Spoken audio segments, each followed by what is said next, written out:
Assalamualaikum warahmatullahi wabarakatuh. Waalaikumsalam warahmatullahi wabarakatuh. Selamat siang semuanya. Apa kabar nih? Kembali lagi di podcast Lentera Kartini.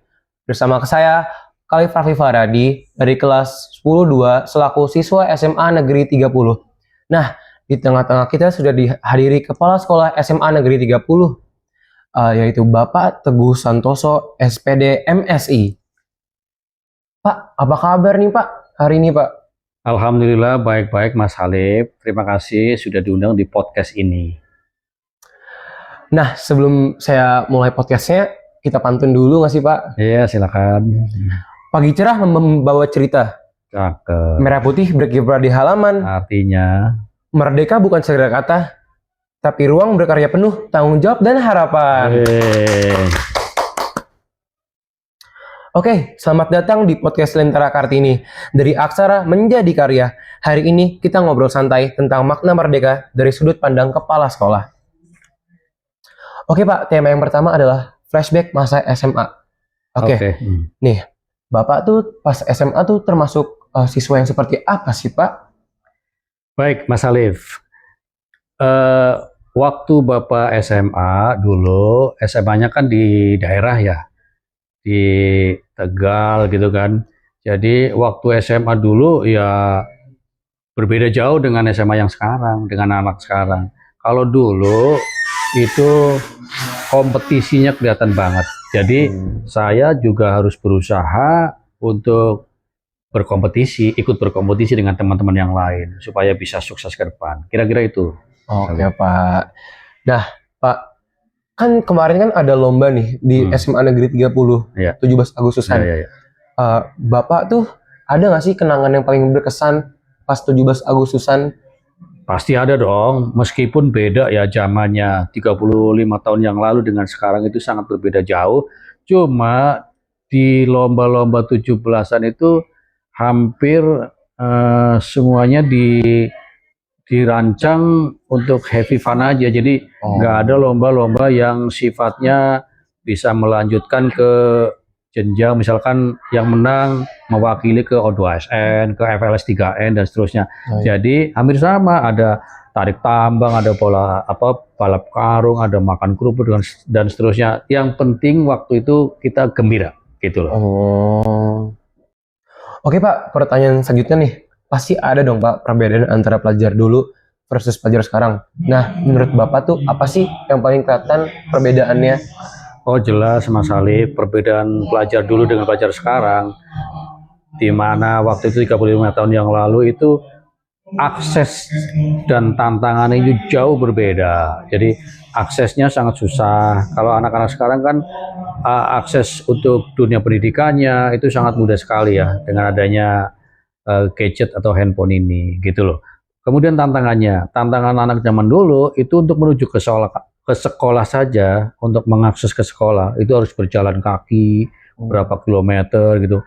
Kalau anak sekarang ada Grab, ada macam-macam gitu ya. Dan tantangan anak sekarang, tapi ingat, tantangan anak sekarang itu jauh lebih bahaya ya, yaitu ada yang namanya distraksi, ada yang namanya hoax. Makanya itu anak sekarang harus lebih arif dan bijak untuk bermain gadgetnya. Pak Teguh tuh ngeliat anak-anak SMA sekarang kaget nggak sih Pak? Oh jelas sangat kaget. Ini fenomena yang hampir semua guru juga merasakan, bahwa pelajar sekarang itu dari karakternya sendiri bisa kelihatan gitu loh.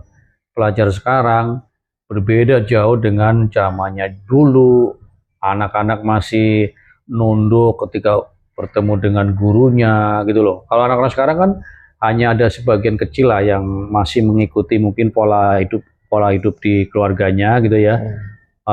Pembelajaran di keluarganya bagus gitu loh. Kalau anak sekarang yang nggak ada pembelajaran di keluarga, nggak diajarin sopan santun, adab dan seterusnya, berbedalah. Jadi tidak kurang sopan gitu. Kira-kira itu. Pak. Terima kasih untuk jawabannya Pak. Oke, kita lanjut ke pertanyaan keempat. Ini Kak tentang jejak masa sekolah nih Pak. Perjalanan Bapak tuh sampai menjadi kepala sekolah, ada hubungannya enggak sih Pak dengan Bapak dulu pas masa SMA atau pengalaman sekolah Bapak? Oh jelas ada dong. untuk menjadi seorang kepala sekolah itu kan perjalanannya prosesnya panjang ya gitu ya. Jadi ini selain takdir gitu ya, selain ditakdirkan untuk menjadi kepala sekolah, tapi kita punya proses Mas Halif. Jadi dari SMA kita tadi udah saya bilang kalau di daerah itu kompetisinya kelihatan banget gitu loh. Jadi antara siswa yang satu dengan yang lain itu saling berlomba-lomba menuju yang terbaik supaya diterima di perguruan tinggi yang terbaik gitu. Dan terus-menerus belajar, mau belajar gitu. Nah itulah yang membedakan mungkin ya. Artinya bahwa perjalanan hidup saya dimulai dari SMA itu titik baliknya sampai dengan menjadi kepala sekolah itu prosesnya benar-benar berkompetisi terus. Kira gitu Mas Halid. Oke Pak. Kalau menurut Bapak nih ada nggak sih Pak kayak kebiasaan atau pengalaman waktu Bapak sekolah yang bikin atau membentuk Bapak, yang sangat membentuk Bapak? Gini, waktu dulu, zaman dulu itu yang namanya pelajar ya, di daerah itu, jam belajarnya itu nggak mengenal waktu itu, bisa membarengi dengan jamnya orang sholat gitu ya. Artinya kalau saya sendiri nih Mas Halif, itu belajarnya itu mulai dari ketika pulang sekolah jam 12, dulu tuh hanya sampai jam 12 Mas Halif. Tidur siang, kemudian asar, sholat, habis sholat asar itu belajar, kemudian ketemu maghrib, habis maghrib makan sebentar belajar lagi, sampai dengan isya, habis isya belajar lagi, biasanya sampai jam 9, habis itu close, tidur, kemudian bangun sebelum subuh, kita baca lagi, apalagi pada saat mau ulangan. Kemudian yang lebih ini lagi, rata-rata anak zaman dulu itu sering puasa Senin Kemis buat yang orang Islam gitu loh. Masya Allah Nah, ya itu Pak ya. Oke, berarti sangat disiplin ya Pak, murid-muridnya. jelas disiplin banget. Oke Pak, Bapak nih kalau bisa ketemu Bapak yang dulu versi SMA, Bapak kira-kira bakal nyampein pesan apa sih Pak? Ya pengennya sih itu ya pembentukan karakternya gitu loh buat anak-anak yang sekarang gitu. Anak-anak sekarang memang diberi kemudahan-kemudahan, lalu karakternya perlu diimbangi di sini Mas Halif. Artinya dengan adanya kemudahan bukan berarti bebas kemana-mana ya, tetap harus mengikuti aturan, harus bertanggung jawab gitu kan. Kebebasannya itu bebas yang konstruktif, artinya berkarya boleh, bebas berkarya, bebas berpikir, bebas berpendapat, bebas bekerja sama, itu yang dimaui gitu loh. Jadi karakter gitu. Oke, paham Pak. Oke, kita next question ya Pak. Yes. Oke. Makna merdeka. Menurut Bapak, apa sih arti merdeka bagi pelajar zaman sekarang?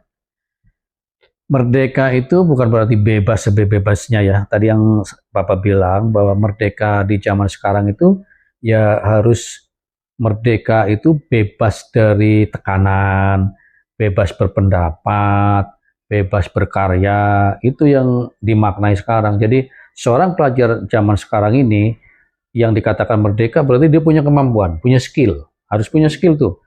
Paling nggak bisa berliterasi yang baik, kemudian bisa menguasai bahasa. Kalau orang sudah menguasai bahasa asing itu ya maksudnya, itu kemana-mana gampang jadinya, mengakses apapun lebih mudah. Kira-kira itu Mas Halif. Menurut Bapak nih, apa sih hubungan dari kebebasan sama tanggung jawab? Nah ini dia nih, yang namanya bebas di sini tadi, bebas itu bebas yang mesti harus pegang pondasi, fundamental kita. Prinsipnya adalah kejujuran gitu loh. Jadi yang namanya bebas itu bukan bebas yang tanpa arah, tapi bebas yang tadi selalu punya tujuan, punya goals ke depannya itu. Jadi kalau sudah punya tujuan yang jelas, maka seorang pelajar itu punya tanggung jawab juga akhirnya bahwa saya pengen masuk ke perguruan tinggi ini, pengen berkarir di bidang ini. Itu kan artinya ada goals, ada tujuan akhir ya. Maka harus bertanggung jawab. Bertanggung jawabnya apa? Dengan cara belajar yang rajin, disiplin. Kembali ke zaman Bapak lah, minimal ada kompetisi di situ. Oh ya. Gitu Mas Halif. Oke, kita ke pertanyaan selanjutnya ya Pak ya. Ya. Oke. Perjuangan pelajar masa kini. Oke Pak, kalau menurut Bapak tuh, kalau pejuang dulu merebut kemerdekaan, pelajar sekarang tuh berjuang melawan apa sih Pak? Baik, kalau zaman dulu ya, yang namanya pelajar merdeka itu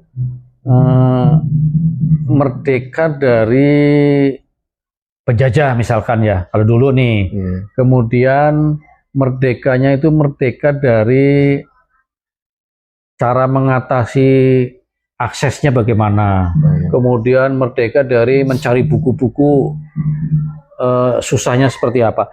Tapi kalau merdeka anak sekarang itu berarti merdeka untuk mengembangkan ide-ide, mengembangkan karya-karya, mengembangkan kreativitas. Itulah kemerdekaan di zaman sekarang. Jadi anak sekarang tidak boleh tidak punya keahlian. Kalau tidak punya keahlian artinya kembali ke zaman penjajahan dulu. Itu maksudnya. Oh gitu Pak, saya paham Pak. Oke Pak, kita ke pertanyaan selanjutnya ya Pak. Ya. Oke Pak, merdeka atau quick choice. Jadi ini tuh Bapak pilih cepat sama alasan singkat ya Pak. Jadi saya akan ngasih dua pernyataan, Bapak pilih satu dan kasih alasannya. Oke. Satu, nilai tinggi atau karakter kuat? Karakter kuat. Kenapa? Alasannya dengan karakter yang kuat, maka orang akan jujur, belajar, semangat, lalu dia akan memperoleh nilai yang tinggi. Oke. Pintar atau berani mencoba?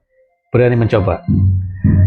Orang pintar belum tentu berani mencoba sesuatu yang baru. Tapi kalau orang berani mencoba, itu berarti akan menguasai beberapa bidang ilmu dan itu akan menjadi pintar dengan sendirinya. Oh gitu ya Pak. Oke Pak. Buku atau gadget? Buku. Kenapa tuh Pak? Itu sebenarnya nggak realistis ya. Kalau zaman sekarang pasti gadget. Karena gadget sekarang aja seorang pelajar itu dibatasi oleh aturan atau regulasi dari kementerian. Kemendikbudristek itu menerbitkan surat keputusan yang membatasi gadget, termasuk Ibu Kadis kita Provinsi DKI Jakarta membatasi gadget.